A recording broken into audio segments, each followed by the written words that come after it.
she was like, I wanted that. I remember being in church and like seeing this community, like, though I did not feel part of this community, I was like, I want this. Like, I want this community. Like, I want to have what they have. Like, and that was like so awe. I'm like, yeah, like you want to have what they have, this deep, deep rooted connection with something that's like intangible, but like you practice, and it's like, it's beautiful, it's sacred, it's important, and it's like, it's bonding, and it creates ties that are like unspeakable, which is incredible. Spirituality is like the ultimate, like in religion, is the ultimate like glue. Hi, hello. My name is Jared. I'm 20 years old. I'm from Central New York. I would say my religious identity is very complicated. Was raised pretty like fundamentalist Christian. I don't consider myself religious per se, but I guess inherently I am. I consider myself spiritual, but that's also just language and wording, and being turned off by the word religious just from having been raised with it, and like I have a lot of connotations with it. I'm Soren Barnett. I use they, them pronouns. I grew up in Central New Jersey and am now going to Skidmore College, but I consider myself to be a world citizen, and I'm very adamant about that. And so I grew up in a conservative, going to a conservative temple, and grew up like a medium amount of religiousness in the household, kosher style. But now I don't really believe in God. I'm not religious nor spiritual, and my relationship to Judaism is mostly based on valuing and honoring traditions and parts of the culture and history. My name is Rayanne. I'm 20 years old. I'm a student here at Skidmore. I'm Arab, so I'm Jordanian Palestinian, and I'm a trans man, so I use he, him pronouns. So I identify as a Muslim, as a Sunni Muslim. I always have. I think that a lot of like modern Muslims are different than their parents, but me personally, I think that a lot of influence that comes from LGBT rights movements and racial justice and a lot of just like gender politics kind of fed into my idea of Islam, and kind of like grew it into something that's a lot more about like healing and like bonding together, which is a part of Islam, of course, rather than being like, okay, you can't do this, you can't do that, you do this, you know. And it's just a lot less restrained by all the rules. My name is Shauna. I'm from Freehold, New Jersey. And I think in terms of religion, I often say I'm Jewish, but I'm never comfortable saying I'm Jewish. I'm always like, well, I don't believe in God, but I'm Jewish enough that I went to a sleepaway camp. So thinking about religious identity at home, so I'm mixed race. I'm half white. I'm half Trinidadian. My home life, very, very religious, very strict.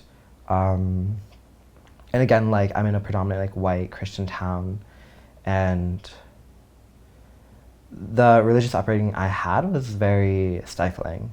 It was very claustrophobic, and it was very much a distinct set of rules that you had to follow, and that you had to work within.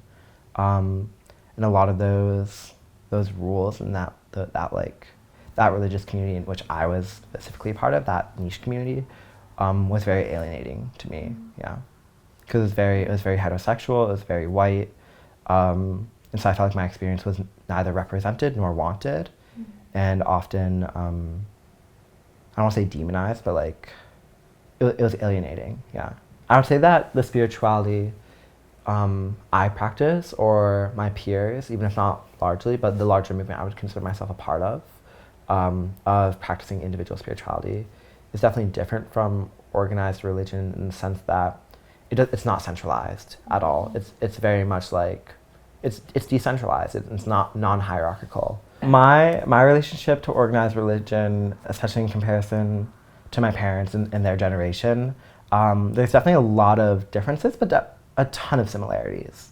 Even though I would say I'm not part of traditionally like understood or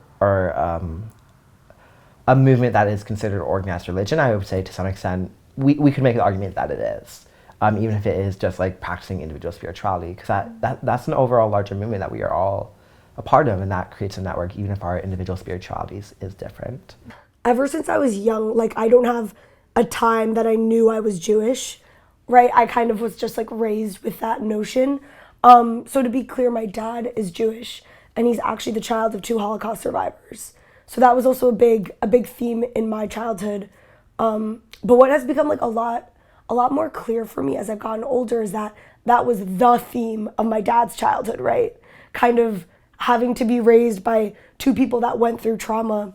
For me, I went to like Marlborough Jewish Center in preschool. So it's all, specifically for Jewish kids, and we would celebrate different holidays and things like that. But as I got older, we increasingly celebrated Hanukkah less. We would still go to like my great aunt and great uncles for things like Passover dinner and Rosh Hashanah. The list goes on, but like me and my sister always talk about feeling outside in those spaces. I think that is not separated from the fact that our mother is Chinese and not Jewish. So my grandmother, Ina, who was a Holocaust survivor, she passed away when I was like 12. So this must have been a year or 2 before she passed away. We were at dinner at a restaurant near my dad's place, and she looked at me and my sister and she was like, "It's important that when you girls grow up, you marry a Jewish man."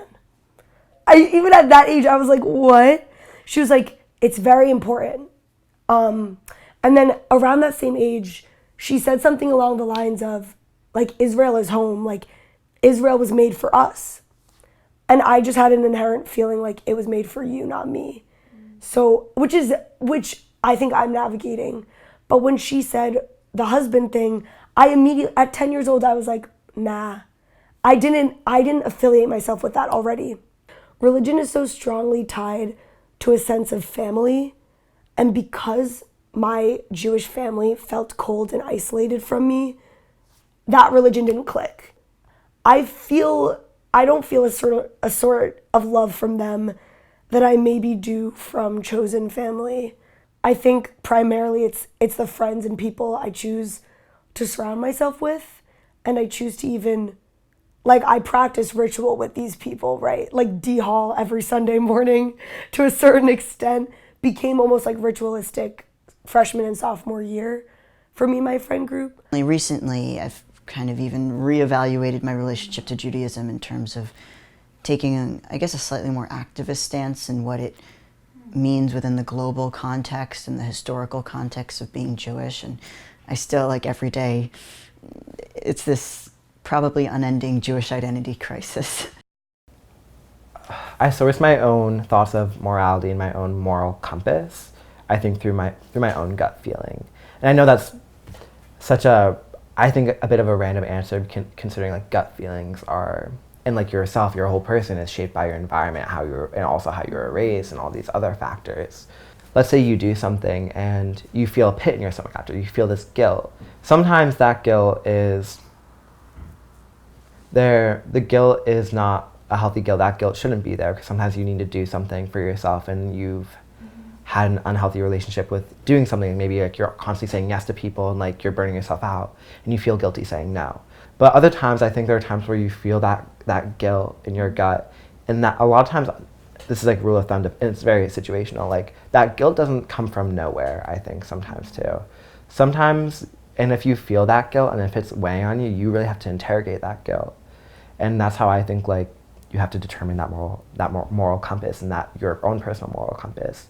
Because I definitely don't think there is like one set moral compass. I don't think there's like a black and white, right or wrong either. Like that's silly. I think that's really ridiculous to think that, because everything is so situational. So in my culture and in my religion, even if you're dirt poor, even if you have like 1 cent on you, you're supposed to and you're supposed to trust that if you give your very last survival mechanism to somebody else who you view as needing it more, you'll be perfectly fine, you know? And so it's just, and that's crazy to say here because people would be like, what are you talking about? You'll be like bankrupt and like homeless and all these things.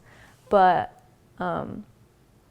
yeah, I just think that there's a lot of like just trust in the like doing like the ultimate good, you know?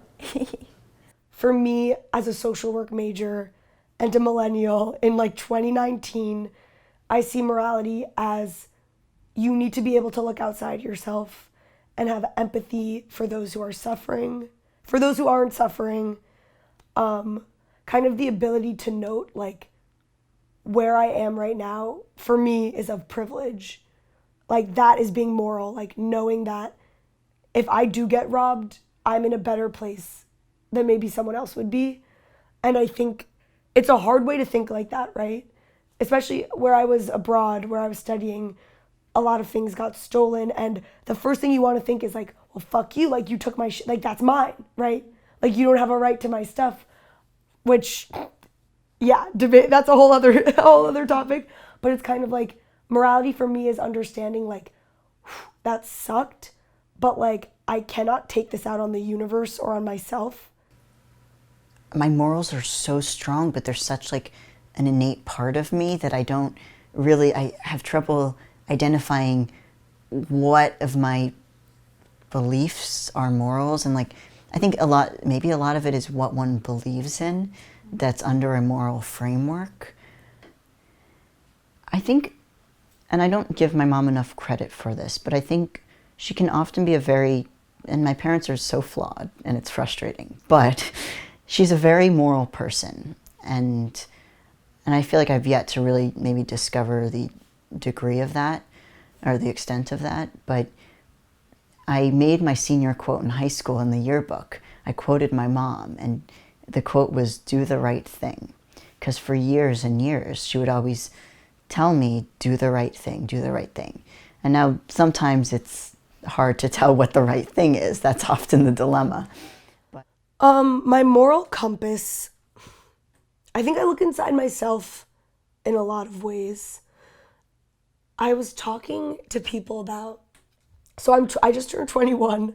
I know I'm relatively young, but I'm like, the thoughts and my principles and my values right now are the ones that are the ones that I'm building what it's going to be, you know, for the long shit, for the good run, for the rest of it. I've practiced violin or viola every day for, I guess in September, well, so over 6 years. September will be like 6.5 years. And that's like a thing I decided to do to keep myself motivated, and it's had a lot of like benefits in terms of things I've learned from, like having to commit to something, or there's a lot of like more moral big life lessons I've learned from the experience that I've tried to take and apply to other things in life. Ritual as it looked like in my childhood and growing up, and the rituals I've learned, I think again the biggest part, like as like part of a Christian faith, was like prayer before bed. Like you pray before bed, you get on your knees, you kneel over the bed, like you have your arms like in like a prayer, like leaning with your elbows down and your hands clasped, and like you just really think, really think really hard. And there's something really beautiful about that, and I haven't done something like that in a very long time. So actually, that's a very interesting question, because it's making me think about it in a way that I haven't thought about before. And I'm trying to find meaning again in certain rituals that no longer work. Like, I don't know if you've ever experienced this, but and I think of rituals like I think for me is like, it's a coping mechanism. It's a form of like, I would say healthy coping, as to center yourself, to ground yourself, to find yourself, and to clear your mind and be able to like interact with the world in this like positive way after reflection and like, yeah, presenting and giving gratitude. And I've been in a search, I feel like, to find, not to refine, but to find new rituals or new forms of like ritual that speak to me. Now what I do is like I light a candle before I go to bed, and I just make sure I like really lay in bed like on my back and I just like think. I think for a really long time, and I guess in a way that's similar to the prayer I practiced as childhood, but it's like just a different physical position, but same action of intention, reflecting on your day, intuition, and this like otherworldly connection that's beyond the physical. This is a book by Susan Sontag. It was saying how each generation needs to define or redefine its own spirituality. And so each generation is in search of a spirituality and a meaning that will always be intrinsically different from the previous generations. They can't just inherit that spirituality. They need to find their own path.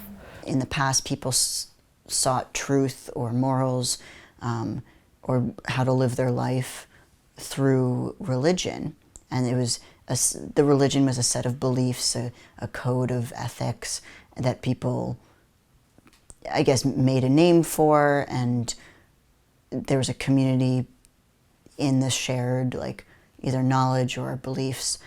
And if we're seeing now, people are forming communities based on other beliefs that are kind of taking the place of what religion, the role of religion in past years, if in an abstract sense, could be considered its own religion.